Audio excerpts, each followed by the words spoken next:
Last class में इस chapter में परसेंटेज निकालना बता दिया गया था। आज की क्लास में परसेंटेज में आगे अगर किसी एटम की या एलिमेंट की हमको परसेंटेज पता है तो उससे हम कंपाउंड कैसे बनाएंगे, ठीक है, या उसका केमिकल फार्मूला कैसे निकालेंगे। तो उसका तरीका होता है empirical formula and molecular formula. Empirical formula इसको कहते हैं मूलानुपाती सूत्र और मॉलिक्यूलर फार्मूला को कहते हैं आणविक सूत्र। तो कुछ रूल इसमें ये यूज़ होने वाले हैं, लेकिन ये सारे रूल जो यूज़ होते हैं वो केवल और केवल मॉलिक्यूलर फार्मूले के लिए यूज़ होते हैं, आणविक सूत्र के लिए यूज़ होते हैं। मूलानुपाती सूत्र निकालने का तरीका अलग होता है। लेकिन अगर आणविक सूत्र पूछता है तो मूलानुपाती सूत्र निकालना ही पड़ेगा। तो पहले हम निकालते हैं एम्पिरिकल फार्मूला, उसके बाद निकालते हैं मॉलिक्यूलर फार्मूला। तो ये सारे टर्म मॉलिक्यूलर फार्मूला निकालने के लिए यूज़ होते हैं। जैसे यहाँ पे एक फार्मूला लिखा है, molecular formula is equal to empirical फार्मूले की बेस n, और यहाँ पे n क्या है, मॉलिक्यूलर वेट अपॉन एम्पिरिकल फार्मूले का मॉलिक्यूलर वेट। अब यहाँ पे जो मॉलिक्यूलर वेट हम रखेंगे, अणुभार रखेंगे, इसको निकालने के भी कई तरीके हैं। एक तरीका तो मोल का है, mole is equal to weight अपन मॉलिक्यूलर वेट बताया गया था। एक तरीका मॉलिक्यूलर वेट निकालने का है 2 × वेपर डेंसिटी, वाष्प घनत्व। तीसरा फार्मूला ये मोल के कॉन्सेप्ट हैं। अब इनमें से कुछ भी दे दिया जाएगा तो हम मॉलिक्यूलर वेट इन फॉर्मूले से निकाल सकते हैं। तो पहले हम यहाँ पे सीखते हैं कि हम एम्पिरिकल फार्मूला कैसे निकालेंगे। ये जो एम्पिरिकल फार्मूला है, फार्मूला कैसे निकाला जाएगा, आणविक सूत्र कैसे निकाला जाएगा। तो जैसे एक एग्जांपल हम लेते हैं, जैसे यहाँ पर मानते हैं कि एक परसेंटेज हमको कुछ दे दी गई है। जैसे कार्बन है, कार्बन की परसेंटेज हमको यहाँ पर दे दी गई है 70.57%। हाइड्रोजन की परसेंटेज दे दी गई है 5.93%। और हमसे ये कह रहा है कि हमको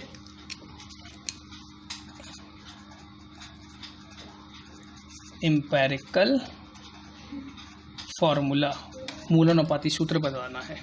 तो सबसे पहले चीज़ हम ये चेक करेंगे, ये जो एलिमेंट दिए हैं इसमें ऑक्सीजन है कि नहीं है।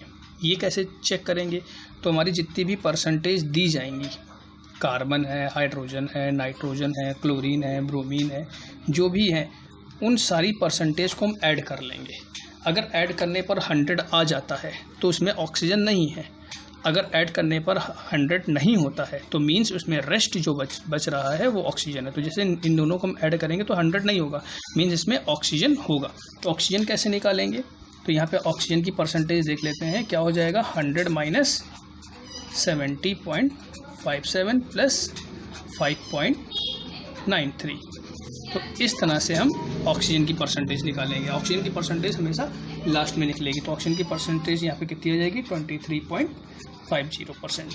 तो सबसे पहले चीज़ एम्पिरिकल फार्मूला निकालने के लिए हमको सबकी परसेंटेज पता होना चाहिए। अब परसेंटेज हमको पता चल गई है तो एम्पिरिकल फार्मूला निकालने का एक चार्ट होता है, एक चार्ट बनता है। चार्ट कैसे बनाते हैं, चार्ट में सबसे पहला होता है एलिमेंट। एलिमेंट कौन कौन से हैं, परसेंटेज क्या दी है, दूसरी परसेंटेज अपॉन मॉलिक्यूलर वेट या एटॉमिक वेट, तीसरा सिंपल रेशियो, सरल सूत्र। ये चार्ट हमारा यूज़ होगा किसके लिए, एम्पिरिकल फार्मूला फाइंड करने के लिए। देखें एलिमेंट कौन कौन से हैं हमारे, इसमें जो एलिमेंट लिए गए हैं, एलिमेंट है हमारा कार्बन है, हाइड्रोजन है, ऑक्सीजन है।